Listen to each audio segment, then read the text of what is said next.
Hi guys, good morning. Kumusta na feelings niyo sa'yo ngayon di na kayo nagkikita? Pagpasensya niyo na yung tunog ng manok.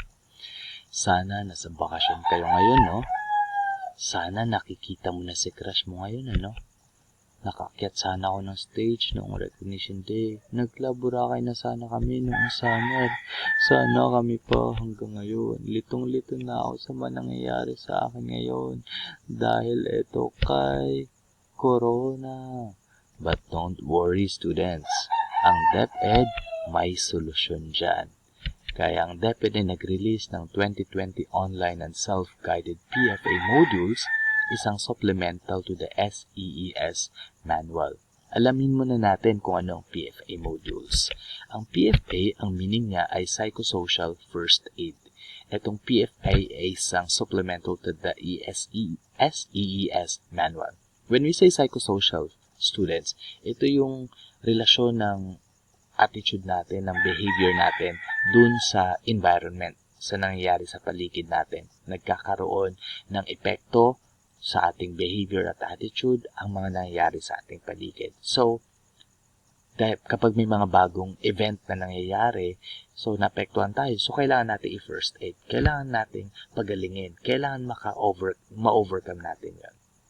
So, ito ay isang supplemental to the SEES manual. Ang SEES manual ay ginawa ng UNESCO Jakarta.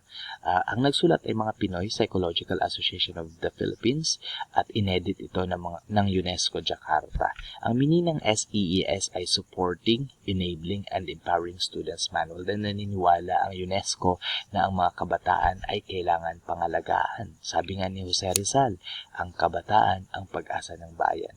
At naniniwala rin yung ating DepEd Secretary na kailangan ng mga teachers at lahat ng mga miyembro ng DepEd ay magsama-sama sa paghahanda, sama-sama para sa kinabukasan ng mga mag-aaral, handang isip, handa bukas. At dahil dyan, students, meron tayong 2020 Supplemental Self-Guided SEES. Yan ay merong 4 na module. Mula Module 1 hanggang Module 4.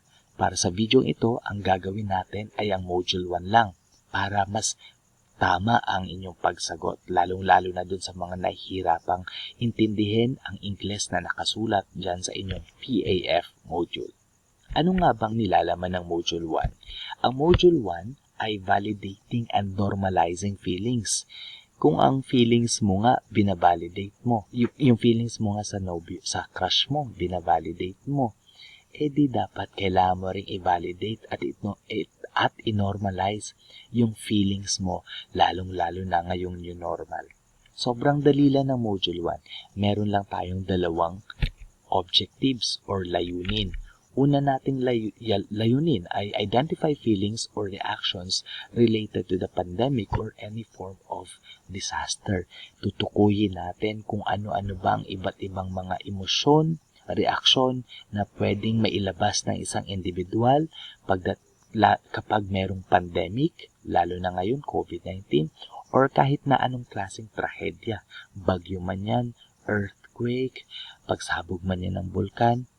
Okay, ano-ano ang mga feelings or reactions na pwedeng express ng isang individual. Ang pangalawang layunin ay matanggap natin na itong mga emosyon na to at mga reaksyon natin tungkol sa isang disaster or pandemic ay normal lang at katanggap-tanggap. So, yun yung 2 layunin na kailangan nating ma-achieve sa Module 1. Umpisahan na natin ang first activity. Unang-una, bago natin umpisa ng first activity, kailangan meron kang isang bond paper dyan, long bond paper, lalo-lalo na para sa grade 9, o di kaya isang malinis na intermediate pad paper, or kahit na anong malinis na papel meron ka dyan ngayon.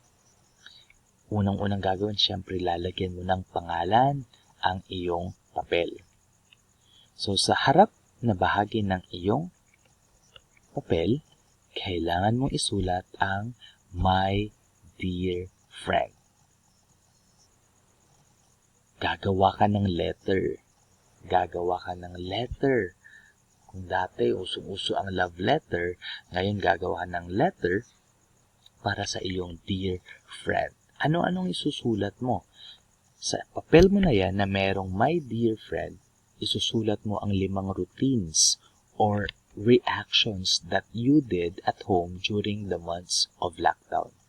Naalala nyo pa nung nag-lockdown nung March? Hanggang kailan ba? Hanggang ngayon medyo lockdown pa rin, lalo-lalo na yung ibang mga lugar na maraming cases. Ano-ano ang 5 routine or mga reaction na ginawa mo noong panahon na yun? Since nakakulong lang tayo sa bahay, hindi tayo pwedeng lumabas. Sabi nga ni Kim, bawal lumabas, bawal lumabas. So, ano-ano ang 5 routines? Meron akong examples dito. Una, natutulog lang madalas buong maghapon. Pangalawa, naglalaro lang ng ML.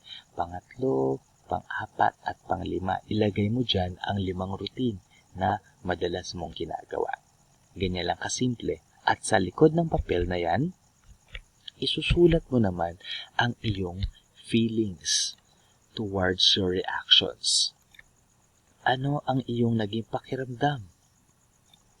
So, yung una, balikan natin, natutulog lang madalas buong maghapon. Ano ang pakiramdam mo dyan sa iyong ginagawa na yan?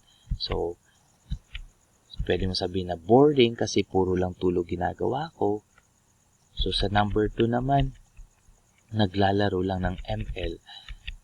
Anong pakiramdam mo dyan? Masaya ka ba? Or na-stress ka ba? Kasi lagi kang talo, kasi cancer mga kasama mo. So, and so on and so forth. So, ganyan lang kadali gawin ang unang activity ng Module 1. Oh, for sure, meron ka nang sasagot, di ba? Sige, proceed na tayo.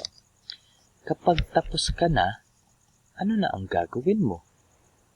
Ang next mong gagawin ay kailangan mong basahin ang common reactions of students to stressful events. Yan ay makikita sa page 41. Ipapakita ko sa inyo sa aking digital na module. So, sa page 41, kung napapansin ninyo, makikita ninyo dito ang immediate reactions. Common reactions of students to stressful events. So, di ba, marami. Ibig sabihin, ito yung madalas na reaksyon ng mga kabataan kapag merong mga stressful events na nangyayari sa kanila. Balik tayo dun sa ating slide. Kapag nabasa mo na yun, isipin mo to. I-compare mo. Ano nga ba ang i-compare mo yung feelings mo dun sa mga feelings na nakasulat sa box. Huwag mong i-compare yung feelings mo sa feelings ng karibal mo, sa crush mo, ha? Kasi iba yung magiging sagot nun. So, anyways, medyo corny yun. Okay, so are there commonalities? Meron bang pagkakaparehas? Or were there feelings that you also felt but that you were not able to mention in your letter? Or meron doon mga feelings na nakasulat na naramdaman mo pero hindi mo lang na banggit doon sa iyong back page ng iyong papel. So, try to reflect on that. And then, gusto kong basahin mo din etong part na to ng iyong module. Marami kang matututunan dyan. So, syempre, it's your time to read now. Sabi ko nga, basahin mo yung page 41 hanggang page 43. Marami kang matututunan doon. So, kung meron ka may hindi maintindihan or gusto mong alamin kung anong ibig sabihin nun, pwede ka namang mag-PM sa amin ng mga teachers mo. Willing na willing kaming tumulong sa inyo. Okay? So, kapag natapos mo nang basahin yung page 41 to 43, eto na ang activity number 2. I-prepare mo na ang iyong papel or bond paper, kopyahin ang mga tanong at sagutan. Pero bago mo sagutan, explain muna natin. Ang sabi dito, today you learned that our reactions to the stressful events of pandemic or any other form of disaster were normal and valid. Ngayong alam mo na yung mga reaction pala na natatakot, nalulungkot, normal lang pala kapag mayroong pandemic. Ngayon, since natutunan mo na normal lang pala yun, paano ito nakatulong sa'yo? How does this new learning that my reactions and feelings toward COVID-19 or disaster were normal after all help me? Were normal after all help me. Paano ito nakatulong sa'yo? Yung idea, yung magkaroon ka ng idea na, okay, normal lang pala ito. Paano ito nakatulong sa'yo?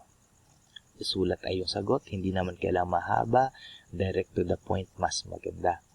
Second question, how can you apply this learning to your life, especially after experiencing such a pandemic?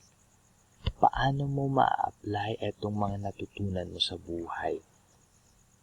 Especially after experiencing such a pandemic, lalong-lalo na after mong maranasan itong pandemic, paano mo ma-apply itong mga bagay na ito, mga natutunan mo? Alam mo, makukuha mo sa page 41 to 43 ang mga sagot. Actually, pwede rin na personal. So, kailangan personal. Pwede kang sumagot dito ng Filipino. Hindi naman kailangan English. Importante lang ma-express mo ang iyong sarili. So, sulat na yan sa iyong sagutang papel. And if you are done, basahin mo ulit yung letter na ginawa mo nung una, yung may 5 routines. Compare how you feel now that you know that those feelings were normal and valid. I-compare mo na yung pakiramdam mo ngayon. Ngayong alam mo na okay lang pala na magkaroon ng ganong emosyon, na magkaroon ng ganong reaction. Sabihin mo din sa sarili mo. You talk to yourself. Tell yourself, my feelings are valid. My reactions are normal. My feelings and reactions are valid and normal. Okay lang. Okay lang masaktan. Okay lang umiyak. Okay lang matakot. Normal lang ito. Pero syempre, always be positive about everything that is happening to you. Yan ang masasabi ko, students. So, that's it. Tapos na ang Module 1. Congratulations! Alam kong ready ka na para sagutan ang next na module. Abangan na lang ang next video para sa Module number 2. God bless everyone.